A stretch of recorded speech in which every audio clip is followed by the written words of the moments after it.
Welcome back to my YouTube channel. I am Deepa Singh. I hope you all are very well. So आज के इस video में मैं discuss करूंगी most important question DEd special education course HI paper 8 of second year. इस paper का नाम है education of children with hearing impairment and speech disability. इस पेपर के हम मोस्ट इंपॉर्टेंट क्वेश्चन इसमें देखेंगे और इसमें पूरा ही पेपर आपका कवर हो रहा है। कोई भी ऐसा कोई टॉपिक नहीं है या कोई क्वेश्चन नहीं है जो आपको रह गया हो। सारे ही क्वेश्चन आपके लिए इम्पोर्टेंट है।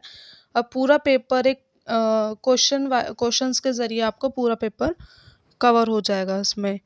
और इससे पहले मैं अपने काफ़ी सारे वीडियोस अपलोड कर चुकी हूँ 4 to 5 पेपर्स के, जिनके मैंने मोस्ट इम्पोर्टेंट क्वेश्चन या फिर टॉपिक्स आप मान लीजिए वो बताए हैं आपको विद आंसर, हिंदी इंग्लिश दोनों ही लैंग्वेज में।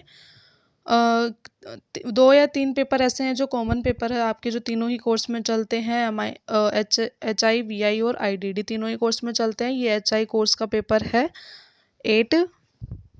और सारे ही नोट्स आपको मेरे चैनल पर हिंदी इंग्लिश में ही मिलेंगे दोनों में।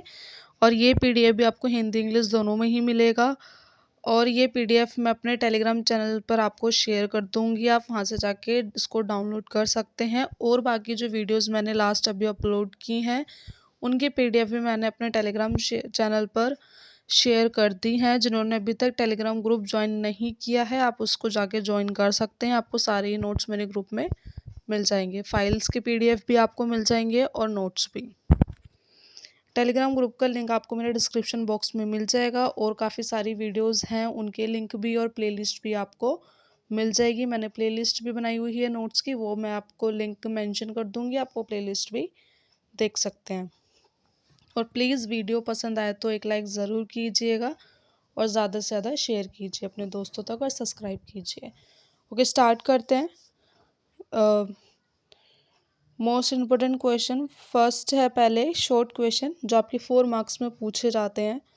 ठीक है, क्योंकि पहले ये था कि 4 मार्क्स के भी होते थे और 10 मार्क्स के होते थे, जो अब उनको डिवाइड करके जो पहले वाला पैटर्न था वो ही वापस आ गया है कि question fill in the blanks, multiple choice question, 1 marks और 4 मार्क्स क्वेश्चन और 8 मार्क क्वेश्चन। ये आपका पैटर्न रहेगा इस बार का भी, कोई चेंज नहीं रहा है पैटर्न में।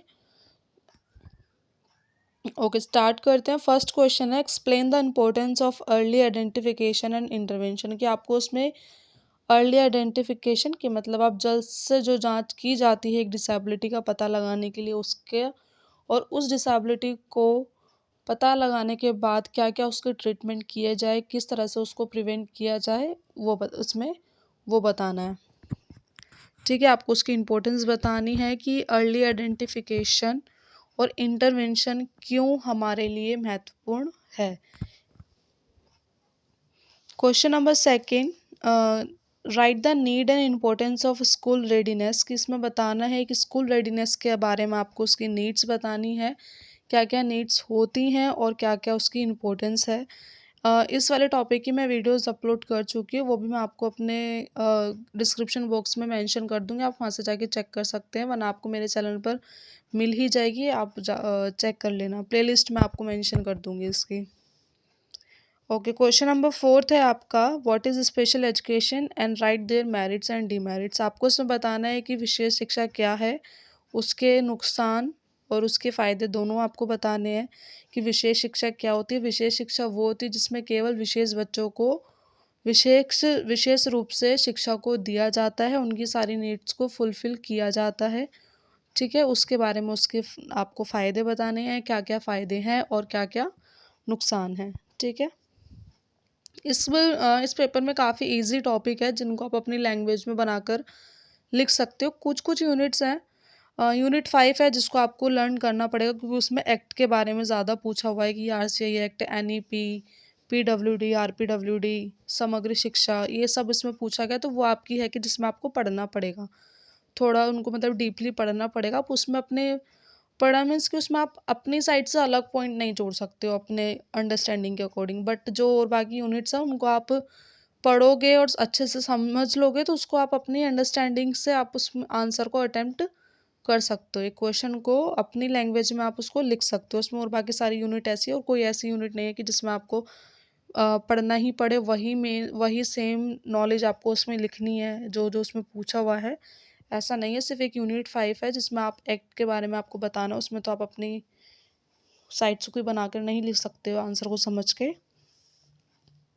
ओके, स्टार्ट करते हैं। Question number 5, what is main streaming and right the importance. कि मेन स्ट्रीमिंग क्या होती है? कि एक ऐसी शिक्षा, ऐसी एजुकेशन जो बच्चों की उनकी खुद की मेन स्ट्रीम से जोड़े रखती है या उसकी ओर लेकर जाती है, उनकी मुख्य धारा से जोड़ती है। उसके बारे में आपको बताना है मेन स्ट्रीमिंग क्या है और उसकी क्या क्या इम्पोर्टेंस है, या फिर ये क्यों एक एजुकेशन के अंदर इम्पोर्टेंट है। आप इसमें वो एक्सप्लेन कर सकते हो, ठीक है। और इसमें क्वेश्चन में ये नहीं है कि आपको काफ़ी ज़्यादा इसमें लेंथ लिखना है। आपको अगर इन्फॉर्मेशन लगती है कि इस क्वेश्चन के अकॉर्डिंग इतनी इन्फॉर्मेशन आपने वैलिड लिखी है, काफ़ी अच्छी लिखी है, तो आप वही इनफ छोड़ दीजिएगा। कोई इसमें ग्रेजुएशन वाला हिसाब नहीं होता कि आपको इसमें इन्फॉर्मेशन भर भर के लिखनी है कि जो उसमें पूछी ही ना हो। आप वो इन्फॉर्मेशन अगर इसमें डालोगे तो आपके मार्क्स इसमें कट हो जाते हैं, ठीक है। ये गलती ना करना भूल कर, जो आपको जितना इसके बारे में वैलिड इन्फॉर्मेशन पता है आप वही लिखो। उससे ज़्यादा एक्स्ट्रा चीज़ों को मत डालना कि जो उससे मैच भी नहीं करती है, ठीक है। What is integrated education and write their merits and demerit. इसमें अब आपको बताना है कि इंटीग्रेटेड एजुकेशन क्या है, उसके मेरिट्स और डीमेरिट्स बताने हैं। इंटीग्रेटेड एजुकेशन क्या है कि विशेष बच्चों को सामान्य बच्चों के साथ एक विशेष समय के लिए एकीकृत किया जाता है, उसको हम इंटीग्रेटेड एजुकेशन कहते हैं, ठीक है। कि एक स्पेसिफिक टाइम के लिए आप स्पेशल बच्चों को नॉर्मल बच्चों के साथ रखते हैं, चाहे वो गेम का पीरियड हो, कंप्यूटर का पीरियड हो, या फिर मैथ्स का कोई आपका पीरियड होता है, ठीक है। आप इन सब सब्जेक्ट के अकॉर्डिंग इन सब्जेक्ट्स के लिए या फिर इन पीरियड के लिए एक स्पेसिफिक टाइम के लिए आप बच्चों को रखते हो, वो एक इंटीग्रेटेड एजुकेशन हो जाती है, ठीक है। उसके बारे में आपको मेरिट्स और डीमेरिट्स बताने हैं। मेरिट्स क्या क्या हो सकते हैं कि बच्चा स्पेशल बच्चों से हटकर नॉर्मल बच्चों के साथ भी एक इंटरेक्शन करने को उसको उसका मौका मौका मिलता है, और अपने जो खुद के इंटरेस्ट है, एबिलिटीज़ हैं, उनको शो कराने का भी मौका मिलता है। इनके सारे मतलब मेरिट्स और डीमेरिट लगभग सेम से ही है। बस आपको ये पता होना चाहिए कि है क्या। आपको अच्छे से इसमें पता होना चाहिए कि विशेष शिक्षा क्या है, मेन स्ट्रीमिंग क्या है, इंटीग्रेटेड एजुकेशन क्या है, इंक्लूसिव एजुकेशन क्या है। मेन आपको इसमें पता होना चाहिए, इनके बारे में आपको पॉइंट्स क्लियर होने चाहिए, तो आप इसमें आप अपनी अपनी अंडरस्टैंडिंग से भी आप इसको अटेम्प्ट कर सकते हो। बट कोई कहते ना कि वेस्ट इन्फॉर्मेशन मत डालना, कि जो पेपर एग्जामिनर है, चेक करने वाला, अगर तुम्हारा पेपर पढ़े तो उसको लगे ही ना कि हाँ मतलब कुछ खास लिखा है, ऐसा ना लगे, ठीक है। क्वेश्चन नंबर 7 है आपका, what is inclusive education and write their merits and demerits. आपको इसमें बताना है कि इंक्लूसिव एजुकेशन क्या है, उसके मेरिट्स और डीमेरिट्स। इंक्लूसिव एजुकेशन क्या है कि नॉर्मल चिल्ड्रंस को और स्पेशल चिल्ड्रंस को एक साथ रखकर उनको एजुकेशन दी जाती है, उनकी दोनों की नीड्स पूरी की जाती है, ठीक है। उसके बारे में मेरिट्स बताने हैं और डीमेरिट्स आपको उसमें बताने हैं। नेक्स्ट है आपका question number 8, define the UDL and write there needs and importance. इसमें आपको बताना है कि यूडीएल क्या है, उसके बारे में नीड्स एंड इम्पोर्टेंस बता देना। या तो नीड एंड इम्पोर्टेंस भी आपकी इसमें आ सकती है, या फिर आपको ये भी आ सकता है कि what is UDL and write their principles. तो उसके 3 प्रिंसिपल्स होते हैं, ठीक है। आप इसके बारे में वो आप एक्सप्लेन कर देना कि यूडीएल क्या है, ठीक है। उसके बारे में आप उसके 3 प्रिंसिपल्स लिख देना,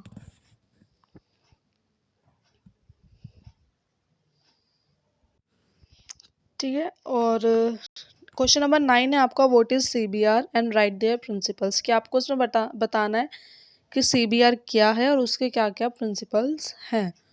तो कोई स्पेसिफिक ऐसे प्रिंसिपल्स नहीं है कि आपको टॉपिक वाइज मिल जाए कि हाँ उनके सब यूनिट्स हो, फिर उसके बारे में एक्सप्लेन करना। उसको आपको नॉर्मल बताना है कि आप सीबीआर से रिलेटेड क्या जानते हो, तो आप उसमें लिख सकते हो कि क्या क्या इसमें होता है, क्या क्या इसमें वर्क किया जाता है, किस पर ये बेस्ड होता है, ये सब चीज़ आप इसमें लिख सकते हो। सीबीआर की फुल फॉर्म पता ही होगी आपको, कम्युनिटी बेस्ड रिहैबिलिटेशन, ठीक है। ये आपके सीबीआर की फुल फॉर्म होती है। नेक्स्ट है सीबीआर क्या होता है बेसिकली, इसमें स्पेशल लोगों के लिए उनकी सारी आवश्यकता को, उनके पूरे विकास पर ध्यान दिया जाता है, उनकी सारी नीड्स को फुलफ़िल किया जाता है, जो भी उनकी ज़रूरतें हैं या फिर जो भी उनकी ट्रीटमेंट्स हैं वो उनको दिए जाते हैं या सारी सेवाएँ उनको दी जाती है। उनके सीबीआर के अंदर आपका स्पेशल बच्चों को ही स्पेशल चिल्ड्रन को ही सेंटर में रखकर उनकी सारी नीड्स को फुलफ़िल किया जाता है, उनको ट्रीटमेंट दिए जाते हैं, अलग-अलग प्रकार की सेवाएँ दी जाती है, उनको लाभ दिया जाता है चीज़ों का। ठीक है, ये सीबीआर के अंदर होता है। क्वेश्चन नंबर 10 है role of stakeholders and significant others, कि आपको इसमें बताना है कि स्टेक होल्डर्स और सिग्निफिकेंट अदर्स की जो रोल ऑफ स्टेक होल्डर्स कौन कौन से हो सकते हैं हमारे एक एजुकेशन के अंदर। ऐसे कौन कौन से स्टेक होल्डर्स हैं कि जो आपको एक एजुकेशन में हेल्प करते हैं। आपके टीचर्स हो सकते हैं, टीचर्स में आपके 4 तरीके के आते हैं जैसे journal teacher, shadow teacher, special teacher और गेम टीचर। ये नॉर्मल आपके इसमें आते हैं। ठीक है, 3-4 तरीके के आपके इसमें टीचर्स आते हैं। नेक्स्ट आपकी फैमिली एक as a stakeholder role play करती है, मीडिया करती है, ठीक है, आपका एनवायरनमेंट करता है और ऐसे काफ़ी सारे स्टेक होल्डर्स हैं, फ्रेंड्स भी करते हैं आपके, जो आपके काफ़ी सारे स्टेक होल्डर्स है। आपके स्कूल एडमिनिस्ट्रेशन हो गया, प्रिंसिपल्स, ये सब हो गए। ठीक है, कम्युनिटी हो गई, आपके स्टेक होल्डर्स काफ़ी मतलब आपके एजुकेशन में काफ़ी रोल प्ले करती है। तो ये इस तरह के आपको इसमें स्टेक होल्डर्स लिखने हैं और उनके रोल बताने के क्या क्या रोल उनके होते हैं एक एजुकेशन के अंदर।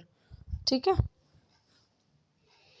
क्वेश्चन नंबर 11 है आपका right about assessment tools for student with hearing and speech disabilities, जिसमें आपको ऐसे असेसमेंट टूल्स के बारे में बताना है कि किस तरह से आप बच्चों का असेसमेंट कर सकते हो उनकी हियरिंग और स्पीच डिसेबिलिटीज़ के लिए। इसमें काफ़ी ऐसे असेसमेंट टूल्स हैं जिनसे आप असेसमेंट कर सकते हो। ठीक है, फॉर्मेटिव भी है, समेटिव भी है और इन्फ्रारेड सिस्टम भी है। ये सब आप मतलब इस तरह से आप असेसमेंट कर सकते हो। प्योटोन, ओडोमेट्री, ये सब इसमें आ जाते हैं। क्वेश्चन थोड़ा आपकी ऑडियोलॉजी से कनेक्ट करता है। क्वेश्चन नंबर 12 है आपका what are the assistive device, कि इसमें आपको बताना है कि ऐसे कौन कौन से असिस्टिव डिवाइस हैं उनकी हियरिंग के लिए और स्पीच के लिए। आपको वो उसमें लिखने हैं। इंफ्रारेड सिस्टम आ जाता है, हार्डवेयर सिस्टम आ जाता है और ब्लूटूथ सिस्टम आ जाता है, क्लासरूम एम्प्लीफिकेशन डिवाइस आ जाता है। ठीक है, ये सब आपके इसमें असिस्टिव डिवाइस आते हैं एक एज अ हियरिंग और स्पीच डिसेबिलिटीज़। क्वेश्चन नंबर 13 है आपका types of educational evaluation with hearing impairment. इसमें आपको बताना है कि ऐसे कौन कौन से इवेल्युएशन हैं जो आप कर सकते हो। इसमें विद हियरिंग इम्पेयरमेंट आपको कंफ्यूज करने के लिए जोड़ दिया, वही इवेल्युएशन होते हैं समेटिव, फॉर्मेटिव और डायग्नोस्टिक और नॉन रेफरेंस टेस्ट और क्राइटेरियन टेस्ट जिसको हम बोलते हैं। ये सब आपके फॉर्मेटिव वो इवेल्युएशन में आते हैं कि इन सब के थ्रू आप इवेल्युएशन कर सकते हो बच्चे का। वरना काफ़ी सारी अलग टेक्निक्स भी है जिनके थ्रू आप एक बच्चे का इवेल्युएशन या फिर एक अपनी क्लास का इवेल्युएशन आप कर सकते हो। एग्ज़ाम के थ्रू आप कर सकते हो, टेस्ट के थ्रू आप कर सकते हो।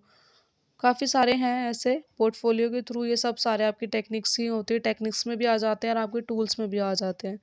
ठीक है, तो कंफ्यूज होने की ज़रूरत नहीं है। क्वेश्चन नंबर 14 है आपका right the dimensions of school climate, कि आपके वो डायमेंशंस बताने कि स्कूल क्लाइमेट के लिए जो स्कूल का एक वातावरण है उसमें कौन कौन से ऐसे अलग अलग डायमेंशंस हैं जो आपको इसमें बताने। एक सोशल, हमारा जो आसपास का ये सोशल है, सोशल इन्वायरमेंट है, ये भी काफ़ी एक स्कूल का इन्वायरमेंट हो गया। और ऐसे काफ़ी सारे ऐसे क्लाइमेट्स हैं जो आप इसमें आपको लिखने हैं। इसमें आंसर आपको मिल जाएंगे, आप टेंशन ना लें, आपको आंसर हिंदी इंग्लिश दोनों में ही मिल जाएंगे।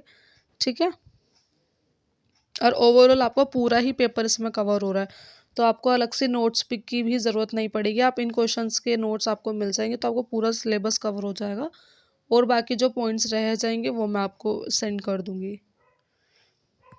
नेक्स्ट है आपका question number 15, explain the factors influencing school climate, कि ऐसे कौन कौन से फैक्टर्स हैं कि जो एक स्कूल की क्लाइमेट को अफेक्ट करते हैं। ठीक है, इसमें आपको वो सब बताना है। नेक्स्ट है आपका what is augmentative and alternative communication device. इसमें बताना है कि ऐसे कौन से एग्यूमेंटिव कम्युनिकेशन डिवाइसेस है और कौन से अल्टरनेटिव है। ठीक है, इसका आंसर मैं आप मेरे इस पीडीएफ में मिल जाएगा। कुछ कुछ क्वेश्चंस है जो रह गए हैं, उनके आंसर मैं आपको नेक्स्ट में सेंड कर दूंगी। एक बार मैं आपके सबकी वीडियोस बना दूँ, सबकी पीडीएफ बना दूँ, उसके बाद मैं आपको सबके एक साथ ही आपके सारे आंसर शेयर कर दूंगी। नेक्स्ट है आपके जैसे कि आप देख रहे हो कि हिंदी में भी क्वेश्चंस हैं, ऐसा नहीं है कि ओनली इंग्लिश में है, हिंदी में भी आपकी क्वेश्चंस हैं। सेम विद आपका आंसर के साथ होगा कि आंसर भी आपको हिंदी इंग्लिश में दोनों में ही मिलेंगे। ठीक है, अब स्टार्ट करते हैं लॉन्ग क्वेश्चन जो आपके 8 मार्क्स में आते हैं। और प्लीज़ वीडियो पसंद आए तो एक लाइक ज़रूर कीजिएगा, और भी कोई नीड्स है तो आप मुझसे कमेंट करके कमेंट बॉक्स में बता सकते हो। और आशा करती हूँ कि ये क्वेश्चन आपके काफ़ी हेल्पफुल रहेंगे और आपकी काफ़ी हेल्प करेंगे।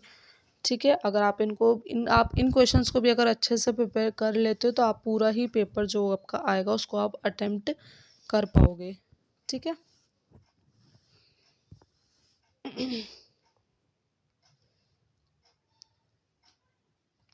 Question number first, right the salient features of NEP 2020 education with hearing impairment. इसमें हमारी न्यू एजुकेशन पॉलिसी के बारे में इसमें बताना है, जो 2020 में आई है उसके बारे में आप इसमें बताएंगे। उसके क्या क्या फीचर्स है, क्या क्या उसमें बदलाव किए गए, क्या क्या उसमें न्यू एडिशंस हुए, आपको वो उसमें एक्सप्लेन करने हैं। ठीक है, इसके आंसर मैं आपको सेंड कर दूंगी। नेक्स्ट है आपका question number second, right the salient features of PWD act 1995 and RPWD act 2016। इसमें आपको PWD एक्ट के बारे में बताना है, जिसमें आपकी केवल 7 डिसेबिलिटीज़ थी, जो आपका 1995 में आया था। ठीक है, इसमें आपको बताना है कौन कौन से डिसेबिलिटीज़ में वर्क किया गया, क्या क्या इसमें चीज़ों को रखा गया, किन किन किन चीज़ों पर इसमें ध्यान दिया गया। ठीक है, या इसमें PWD एक्ट में आपको बताना है। और RPWD एक्ट आपका वो है जिसमें आपकी 7 से 21 डिसेबिलिटीज़ कर दी गई थी, जिसमें आपकी 14 डिसेबिलिटीज़ को जोड़ा गया था। और उसमें क्या क्या उसके फीचर्स थे, इसकी मैंने वीडियो भी अपलोड की हुई है। ठीक है, आप देख सकते हो, मेरे अकाउंट पे आपको मिल जाएगी। और बाकी प्लेलिस्ट मैंने बनाई हुई है, उसमें वो ऐड है, लिंक आपको मेरे डिस्क्रिप्शन बॉक्स में मिल जाएगा। ठीक है, ओके। व्हाट इज़ समग्र शिक्षा and there objective and implementation. आपको इसमें समग्र शिक्षा के बारे में बताना है, उसके ऑब्जेक्टिव्स बताने हैं और उसके इम्प्लीमेंटेशंस बताने हैं। ठीक है, समग्र शिक्षा क्या है, क्या क्या उसके ऑब्जेक्टिव है, किन किन चीज़ों पे उस पर वर्क किया गया और किन किन चीज़ों को उसमें ध्यान में रखा जाता है, क्या क्या चीज़ें इसमें प्रोवाइड कराई जाती है, वो सब आप इसमें लिख दोगे। क्वेश्चन नंबर फोर्थ है आपका difference between special education and inclusive education. इसमें आपको डिफरेंस बिटवीन बताना है कि विशेष शिक्षा क्या है। विशेष शिक्षा के बारे में आप लिख देना कि क्या क्या इसके, और एक इंक्लूसिव एजुकेशन के बारे में लिख देना। और हाँ, आपको एक बात बतानी थी, अगर आप इस तरह का क्वेश्चन करते हो डिफरेंस बिटवीन वाला, तो आप इसमें को पैराग्राफ में अटैम्प्ट ना करें, क्योंकि आपके मार्क्स कट हो जाएंगे। डिफरेंस बिटवीन का मतलब क्या है कि आप एक बॉक्स बनाकर उसको 2 पार्ट्स में डिवाइड कर उसमें डिफरेंस शो करना। ठीक है, पैराग्राफ में आप अटेम्प्ट करोगे तो आपका उसमें मार्क्स कटेंगे, और डेफिनेटली कटेंगे, क्योंकि ये मिस्टेक हमारे कॉलेजेस में काफ़ी बच्चों की रही है। इवन मेरी भी रही थी फर्स्ट ईयर में, मैंने भी ऐसे पैराग्राफ में अटेम्प्ट कर लिया था, तो उसमें मैम ने मेरे को बोला कि आप इस तरह से आप डिफरेंस बिटवीन नहीं कर सकते हो एक क्वेश्चन को।